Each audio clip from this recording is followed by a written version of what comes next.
ఇక మనోళ్ళేమో కేసీఆర్ గారేమో దూరదృష్టితోని తెలంగాణకు రేపు హైదరాబాద్ దగ్గర ఉంటది, పారిశ్రామిక అవసరాలుంటాయి, హైదరాబాద్ పెరుగుతుంది, రేపు త్రాగునీరు అవసరమని ఒక 50 టీఎంసీల రిజర్వాయర్ కట్టిండు.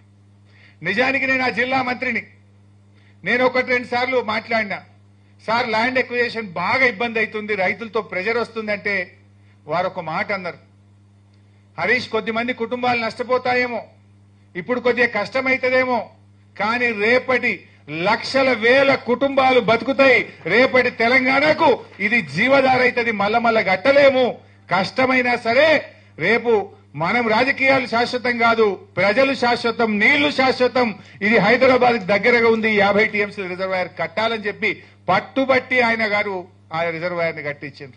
ఇలా అదే వరమైంది కదా. ఇవాళ రేవంత్ రెడ్డి ఇంతకన్నా ఎగురుతుండు, ఏమెగురుతుండు? కాళేశ్వరం కూలిందని ఒక దిక్కు అంటాడు, మల్లన్న సాగర్ నుంచి హైదరాబాద్ కు 20 టీఎంసీల నీళ్లు తెస్తా అని 6,000 కోట్లతో టెండర్లు పిలిచిండు. మరి కాళేశ్వరమే కూల్తే నువ్వు మల్లన్న సాగర్కి వెళ్ళి 20 టీఎంసీల నీళ్లు ఈ హైదరాబాద్ కు మంచి నీళ్లు మూసి శుద్ధి చేయడానికి ఎక్కడి నుంచి తెస్తావో సమాధానం చెప్పాలి మిస్టర్ రేవంత్ రెడ్డి.